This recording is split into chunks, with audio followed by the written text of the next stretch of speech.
गुरुर्ब्रह्मा गुरुर्विष्णु गुरुर्देवो महेश्वरः गुरुर्साक्षात् परब्रह्म तस्मै श्री गुरुवे नमः। ओम गजाननं भूतगणाधिसेवितं कपितजम्बुफलचारुभक्षणं उमासुतं शोकविनाशकारिकं नमामि विघ्नेश्वरपादपङ्कजम्। कथा प्रारंभ होते है वेदन के अनुसार, आसन लीजो हृदय में बैठो पवन कुमार। बोलो वृंदावन बिहारी लाल की जय, बोलो बांके बिहारी लाल की जय। आज हम आपको श्रीमद् भागवत महापुराण के 10वें स्कंद का लेसन नंबर 81 आपको सुनाते हैं। तो आप सभी मन को एकाग्र करते हुए शांतिपूर्वक श्रीमद् भागवत महापुराण की कथा को श्रवण करेंगे और धर्म लाभ प्राप्त करेंगे। आज हम आपको सुदामा जी को ऐश्वर्य की प्राप्ति के बारे में सुनाएंगे। श्री सुखदेव जी कहते हैं, प्रिय परीक्षित, भगवान श्री कृष्ण सबके मन की बात जानते हैं।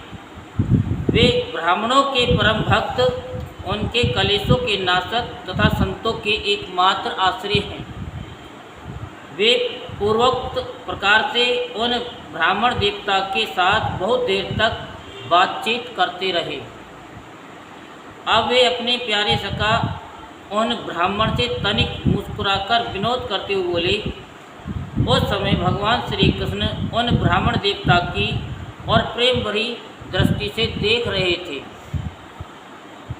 भगवान श्री कृष्ण ने कहा कि ब्राह्मण, आप अपने घर से मेरे लिए क्या उपहार लेकर के आए हैं? मेरे प्रेमी भक्त जब प्रेम से थोड़ी सी वस्तु भी मुझे अर्पण करते हैं तो वह मेरे लिए बहुत हो जाती है। जैसे द्रौपदी थी, उसके पास एक पात्र था,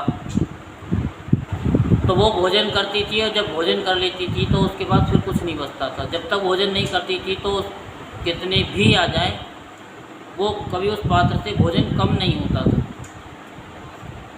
और ऐसे समय पर ही कोई ऋषि आए थे, मुझे नहीं पता, वो पता है दुर्वासा जी है, हाँ। तो तब तक वो खा चुकी थी और 10,000 ऋषियों को और लेके आ गई। ऐसे ही है ना। तो अब द्रौपदी जी भी हिल गई, अब क्या करें। तब उन्होंने भगवान को पुकारा और भगवान आए। तब उन्होंने कहा कि अपना पात्र दिखाओ। उन्होंने कहा कि हमने तो धो मांज करके रख दिया। उन्होंने कहा कोई बात नहीं, आप धो मांज के रख दिया तो दिखाओ। क्योंकि भगवान जानते हैं कि इंसान कितना भी मांज ले, थोड़ा वो तो लगा ही रह जाता है कहीं ना कहीं। सभी बर्तनों में नहीं लगा रहता, लेकिन वो इस पात्र ऐसा था कि उसके अंदर कुछ ना कुछ रहेगा जरूर, झूठा नहीं। वो इमरजेंसी कॉल की तरह होता है, जैसे मोबाइल में होता है ना, इमरजेंसी कॉल कर सकते हैं। तो ऐसे ही भगवान का वो अक्षय पात्र था। तो भगवान ने जब देखा तो उसमें एक चावल का दाना था।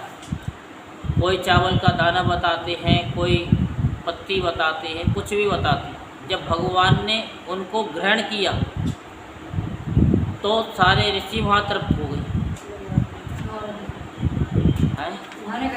नहाने गए हुए थे, सारे तृप्त हो गए और कोई वापस लौट के नहीं आया सब। तो बस, तो भगवान वही बता रहे हैं कि बहुत थोड़ी सी वस्तु भी बहुत हो जाती है भगवान के लिए। क्योंकि भगवान जो है परम पिता परमेश्वर हैं। जब बच्चा कोई पूछ लेता है माँ बाप से, चाहे देना, लेकिन माँ बाप संतुष्ट हो जाते हैं कि बच्चे ने पूछा तो सही।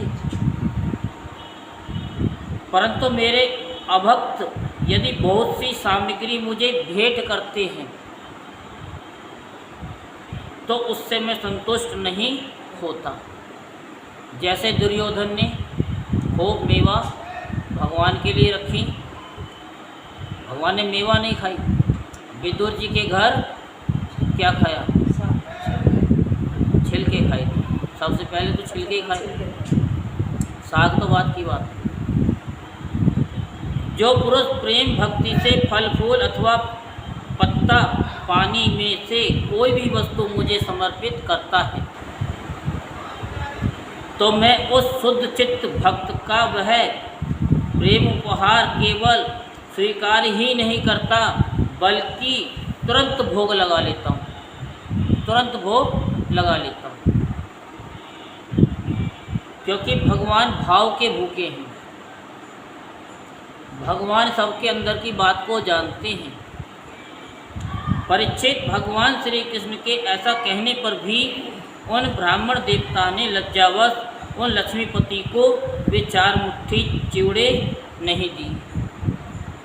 उन्होंने देखा कि ये तो इतना महल वाला है, मैं इनको क्या चिवड़े खिलाऊंगा, ये क्या खाएंगे।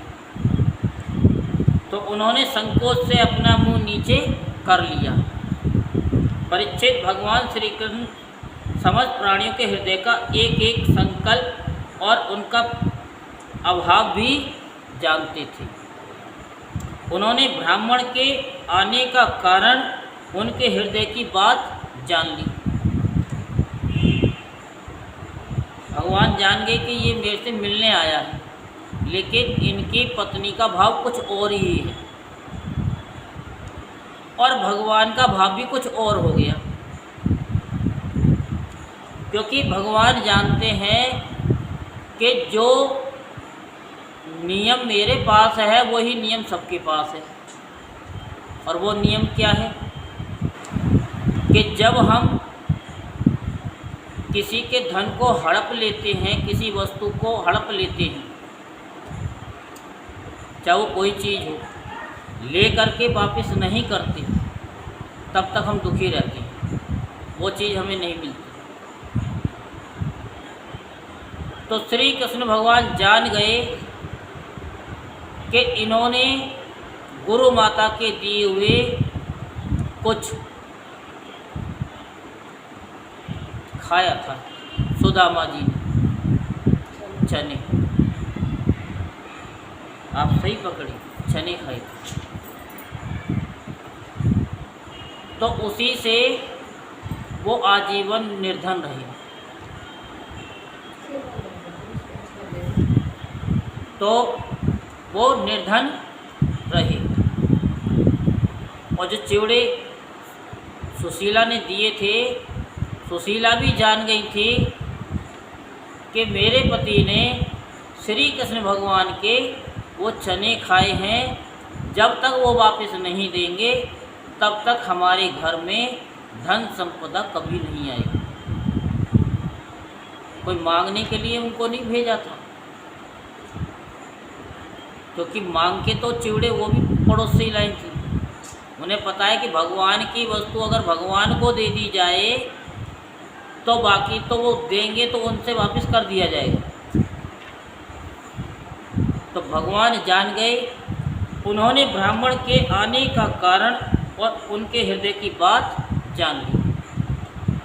अब वे विचार करने लगे, एक तो ये मेरा प्यारा सखा है, मित्र है, और दूसरे इसने पहले कभी लक्ष्मी जी की कामना से मेरा भजन नहीं किया, लक्ष्मी जी की वजह से, क्योंकि वो आजीवन अचायक, यानी उनका एक संकल्प था कि मैं कभी भी मांगूंगा नहीं, जो मिल जाएगा उसी में मैं संतुष्ट रहूँगा, नहीं मिलेगा तो भूखा रह लूँगा, लेकिन मांगूंगा नहीं। हैं? किसी से नहीं मांग, उनका आजीवन ही ये रहा कि वो किसी से नहीं मांगते थे। किसी की पूजा पाठ जो भी कुछ था, जो भी वो करते थे, कर देते थे, लेकिन वो कभी उसके बदले में ये नहीं कहते थे कि इसके बदले में मुझको ये वस्तु दी जाए, बस। और दूसरे, इसने पहले कभी लक्ष्मी जी की कामना से मेरा भजन नहीं किया। इससे यानी इस समय ये अपनी पतिव्रता पत्नी को प्रसन्न करने के लिए उसी के आग्रह से यहाँ आया है। अब मैं इसे ऐसी संपत्ति दूंगा जो देवताओं के लिए भी अत्यंत दुर्लभ। भगवान श्री कृष्ण ने ऐसा विचार करके उनके वस्त्र में से चिथड़े की एक पोटली में बंधा हुआ चिवड़ा, ये क्या है,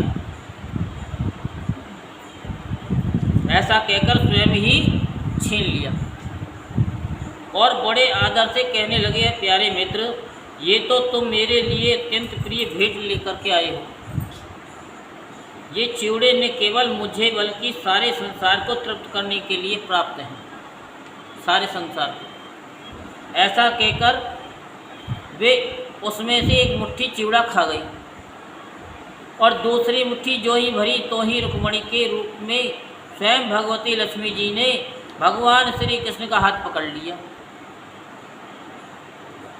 क्योंकि वे तो एकमात्र भगवान के पारायण हैं, उन्हें छोड़कर और कहीं जा नहीं सकती।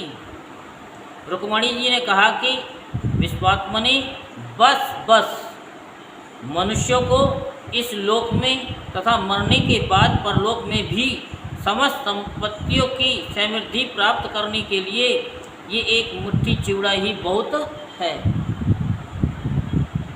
क्योंकि आपके लिए इतना ही प्रसन्नता का हेतु बन जाता है। परीक्षित, ब्राह्मण देवता उस रात को भगवान श्री कृष्ण के महल में रहे।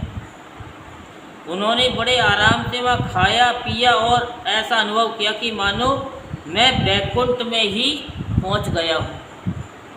परीक्षित, श्री कृष्ण से ब्राह्मण को प्रत्यक्ष रूप में कुछ भी ना मिला, डायरेक्ट नहीं मिला, फिर भी उन्होंने उनसे कुछ मांगा नहीं।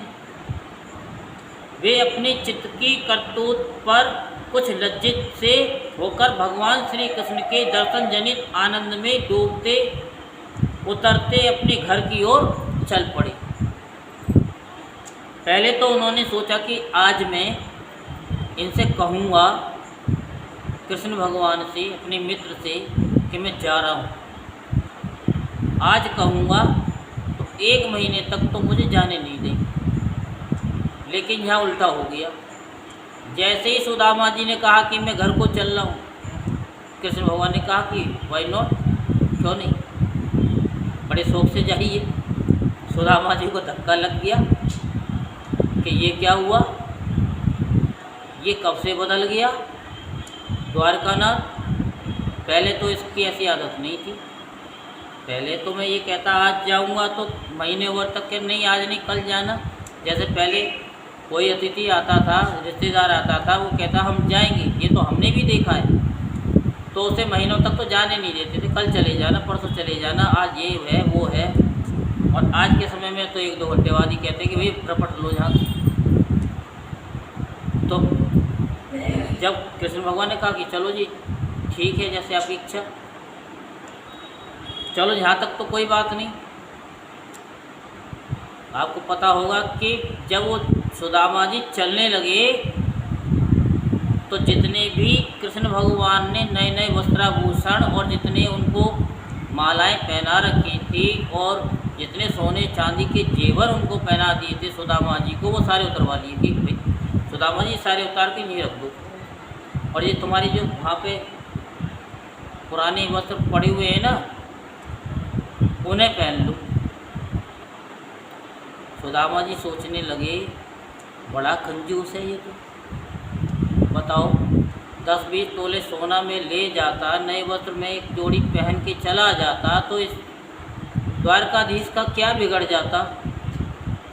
दिया तो इसने कुछ नहीं,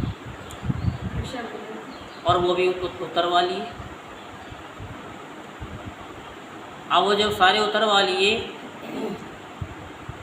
बस सुदामा जी खून के घूंट पीते हुए सब उतार करके पहन करके चल दिए अपने घर की तरफ। और सारे रास्ते है बड़ा लोभी, है बड़ा लोभी, बड़ा कंजूस है। बताओ, ये सुदामा जी सोचते सोचते अपने घर पहुंच गए।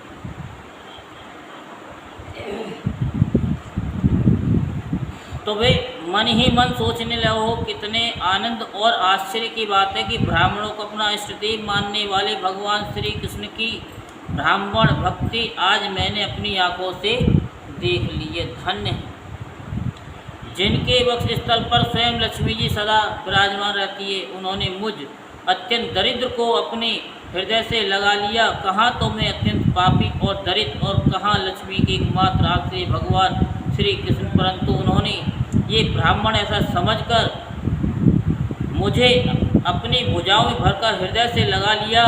इतना ही नहीं, उन्होंने मुझे उस पलंग पर सुलाया जिस पर उनकी प्राण प्रिया रुक्मिणी जी शयन करती है, मानो मैं उनका सगा भाई हूँ। कहाँ तक कहूँ, मैं थका हुआ था, इसलिए स्वयं उनकी पटरानी रुक्मिणी जी ने अपने हाथों चमर डुलाकर मेरी सेवा की। तो चारों तरफ की बात सुदामा जी सोचते जा रहे। ओह, देवताओं के आराध्य देव होकर भी ब्राह्मणों को अपना इष्ट देव मानने वाले प्रभु ने पांव दबाकर अपने हाथों खिला पिलाकर ऐसी मेरी अत्यंत सेवा स्वागत की और देवता के समान मेरी पूजा की। स्वर्ग, मोक्ष, पृथ्वी और रसातल की संपत्ति तथा समस्त योग सिद्धियों की प्राप्ति का मूल उनके चरणों की पूजा है। फिर भी परम दयालु श्री कृष्ण ने ये सोचकर मुझे थोड़ा सा भी धन नहीं दिया, थोड़ा सा भी धन नहीं दिया कि कहीं ये दरिद्र धन पाकर बिल्कुल मतवाला ना हो जाए और मुझे ना भूल बैठे। इस प्रकार मन ही मन विचार करते करते ब्राह्मण देवता अपने घर के पास पहुंच गए। और वे वहाँ क्या देखते हैं कि सब का सब स्थान सूर्य, अग्नि और चंद्रमा के समान तेजस्वी रत्न निर्मित महलों से घिरा हुआ है। समझ में आई कि जहाँ सुदामा जी की झोपड़ी थी वहाँ सब महलों में बदल गए। और जब महलों में बदल गए तो सुदामा जी सोचने लगे कि कहीं मैं रास्ता तो नहीं भूल गया, मेरी तो जहाँ कहीं झोपड़ी थी कहीं ऐसा रास्ता तो नहीं भूल गया। लेकिन सुशीला जी ऊपर खड़ी हुई थी। अब सुशीला जी जब ऊपर खड़ी हुई थी तो उन्होंने सुदामा जी को आवाज़ लगाई। सुदामा जी ने सोचा कि कोई सेठानी होगी, तो उन्होंने कहा हाँ सेठानी जी बोलो। तो सुदामा जी कहने लगे कि सेठानी जी बोलो। तो सुशीला कहने लगी क्या सेठानी सेठानी लगा रखा है, जरा ऊपर सिर तो करो। देखा कि सुशीला जी, कोई सुशीला तो कि हाँ मैं हूँ, कि ये महल में कैसे आई, कि ये सब भगवान ने दिया है। कि अच्छा भगवान ने तुमको ही दिया है, बच्चे कहाँ हैं। तो सुशीला कहने लगी बच्चे कहाँ हैं, बच्चे तो घोड़ा गाड़ी में घूम रहे हैं, पता नहीं कहाँ गए घोड़ा गाड़ी में। आओ सुदामा जी ने कहा कि अरे मैं तो सारे रास्ते जो है भगवान को कोसता आया कि द्वारकानाथ कितना लोभी है, कितना लोभी है, बताओ क्या फर्क पड़ जाता। फिर सुशीला जी सुदामा जी का हाथ पकड़ करके अंदर ले जाती हैं तो क्या देखते हैं कि सोने चांदी हीरे जवाहरातों से जो है महल भरा हुआ था और इतनी मोहरें थी सोने असरफी की कि गिनती भी नहीं की जा सकती। तो सुदामा जी कहते हैं कि भगवान आपने बहुत बड़ी परीक्षा ली, अब तो मैं आपका भजन ही करूँगा। उन्होंने वो फटे पुराने कपड़े भी उतार दिए, बस थोड़ा सा लंगोट पहन लिया और बहुत रमाई और जंगल की तरफ निकल गए कि अब मैं तुम्हारा भजन ही करूँगा। बच्चे घोड़ा गाड़ी में और तुम महल में, मैं तो अब भगवान अपने मित्र का, कृष्ण भगवान का ही भजन करूँगा, जिसके लिए ये मनुष्य का शरीर मिला है। तो निकल जाते हैं। तो ये तो मैंने आपको थोड़ी सी कथा बता दी है, थोड़ी नहीं, ये बहुत बड़ी कथा है। तो महलों से घिरा हुआ ठोर ठोर चित्र विचित्र उपवन और उद्यान बने हुए हैं तथा उसमें झुंड के झुंड रंग बिरंगे पक्षी कलरव कर रहे हैं। सरोवरों में कुमुदिनी तथा श्वेत नील और सौगंधिक भांति भांति के कमल खिले हुए हैं। सुंदर सुंदर स्त्री पुरुष बन ठन कर इधर उधर विचर रहे हैं। उस स्थान को देखकर ब्राह्मण देवता सोचने लगे, मैं ये क्या देख रहा हूँ, ये किसका स्थान है? यदि ये वही स्थान है जहाँ मैं रहता था तो ये ऐसा कैसे हो गया? इस प्रकार वे सोच ही रहे थे कि देवताओं के समान सुंदर सुंदर स्त्री पुरुष गाजे बाजे के साथ मंगल गीत गाते हुए उस महाभाग्यवान ब्राह्मण की अगवानी करने के लिए आए। पतिदेव का शुभागमन सुनकर ब्राह्मणी को अपार आनंद हुआ और वह हड़बड़ाकर जल्दी जल्दी घर से निकल आई। वह ऐसी मालूम होती थी कि मानव मूर्ति में लक्ष्मी जी ही कमल वन से पधारी हो। पतिदेव को देखते ही पतिव्रता पत्नी के नेत्रों में प्रेम उत्कंठा के आवेग से आंसू छलक आए। उसने अपने नेत्र बंद कर लिए। ब्राह्मणी ने बड़े प्रेम भाव से उन्हें नमस्कार किया और मन ही मन आलिंगन भी किया। प्रिय परिचित ब्राह्मण पत्नी सोने का हार पहने हुई दासियों के बीच में विमान स्थिति देवांगना के समान अत्यंत शोभायमान एवं देदीप्यमान हो रही थी। उसे इस रूप में देखकर वे विस्मित हो गए। उन्होंने अपनी पत्नी के साथ बड़े प्रेम से अपने महल में प्रवेश किया। उनका महल क्या था कि मानो देवराज इंद्र का निवास स्थान। इसमें मणियों के सैकड़ों खंभे खड़े थे। हाथी के दांत के बने हुए और सोने के पात से मढ़े हुए पलंगों पर दूध के फैन की तरह श्वेत और कोमल बिछौने बिछ रहे थे। बहुत से चमर वहाँ रखे हुए थे जिनमें सोने की डंडियाँ लगी हुई थी। सोने के सिंहासन शोभायमान हो रहे थे जिन पर बड़ी कोमल कोमल गद्दियाँ लगी हुई थी। ऐसे चंदोवे भी झिलमिल रहे थे जिनमें मोतियों की लड़ियाँ लटक रही थी। स्फटिक मणि की स्वच्छ भीतों पर पन्ने की पच्चीकारी की हुई थी। रत्न निर्मित स्त्री मूर्तियों के हाथों में रत्नों के दीपक जगमगा रहे थे। इस प्रकार समस्त संपत्तियों की समृद्धि देखकर और उसका कोई प्रत्यक्ष कारण न पाकर बड़ी गंभीरता से ब्राह्मण देवता विचार करने लगे कि मेरे पास इतनी संपत्ति कहाँ से आ गई।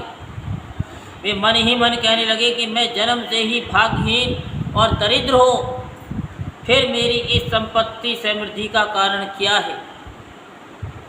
अवश्य ही परमेश्वरशाली यदुवंश शिरोमणि भगवान श्री कृष्ण की कृपा कटाक्ष के अतिरिक्त और कोई कारण नहीं हो सकता।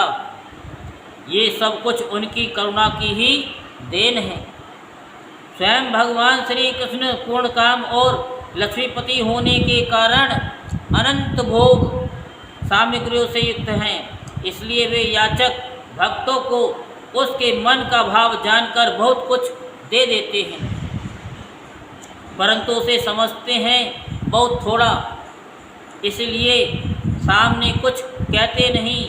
मेरे यदुवंशी शिरोमणि सखा, श्याम सुंदर सचमुच उस मेघ से भी बढ़कर उदार है, जो समुद्र को भर देने की शक्ति रखने पर भी किसान के सामने न बरसकर उसके सो जाने पर रात में बरसता है, और बहुत बरसने पर भी थोड़ा ही समझता है। मेरे प्यारे सखा श्री कृष्ण देते बहुत हैं, पर उसे मानते हैं बहुत थोड़ा, और उनका प्रेमी भक्त यदि उनके लिए कुछ भी कर दे तो वे उसको बहुत मान लेते हैं। देखो तो सही, मैं उन्हें केवल एक मुट्ठी चिवड़ा भेंट किया था, पर उदार शिरोमणि श्री कृष्ण ने उसे कितने प्रेम से स्वीकार किया। मुझे जन्म जन्म उन्हीं का प्रेम, उन्हीं की हितैषिता, उन्हीं की मित्रता और उन्हीं की सेवा प्राप्त हो। मुझे संपत्ति की आवश्यकता नहीं।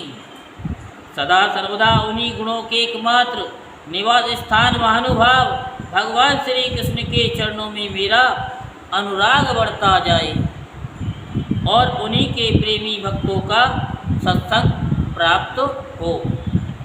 अजन्मा भगवान श्री कृष्ण संपत्ति आदि के दोष जानते हैं। वे देखते हैं कि बड़े बड़े धनियों का धन और ऐश्वर्य के मद से पतन हो जाता है, इसलिए वे अपने अदूरदर्शी भक्त को उसके मांगते रहने पर भी तरह तरह की संपत्ति, राज्य और ऐश्वर्य आदि नहीं देते। ये उनकी बड़ी कृपा है। परीक्षित अपनी बुद्धि से इस प्रकार निश्चय करके वे ब्राह्मण देवता त्याग पूर्वक अनासक्त भाव से अपनी पत्नी के साथ भगवत प्रसाद स्वरूप विषयों को ग्रहण करने लगे, और दिनों दिन उनकी प्रेम भक्ति बढ़ने लगी। प्रिय परीक्षित, देवताओं के भी आराध्य देव भक्त भयहारी यज्ञपति सर्वशक्तिमान भगवान स्वयं ब्राह्मणों को अपना प्रभु, अपना इष्ट देव मानते हैं। इसलिए ब्राह्मणों से बढ़कर और कोई भी प्राणी जगत में नहीं है। इस प्रकार भगवान श्री कृष्ण के प्यारे सखा उस ब्राह्मण ने देखा कि यद्यपि भगवान अजित हैं, किसी के अधीन नहीं है, फिर भी वे अपने सेवकों के अधीन हो जाते हैं, उनसे पराजित हो जाते हैं। अब वे उन्हीं के ध्यान में तन में हो गए। ध्यान के आवेग से उनकी अविद्या की गांठ कट गई, और उन्होंने थोड़े ही समय में भगवान का धाम, जो संतों का एकमात्र आश्रय है, प्राप्त किया। परीक्षित, ब्राह्मणों का अपना इष्ट देव मानने वाले भगवान श्री कृष्ण की इस ब्राह्मण भक्ति को जो कोई सुनता है, उसे भगवान के चरणों में प्रेम भाव प्राप्त हो जाता है, और वह कर्म बंधन से मुक्त हो जाता है।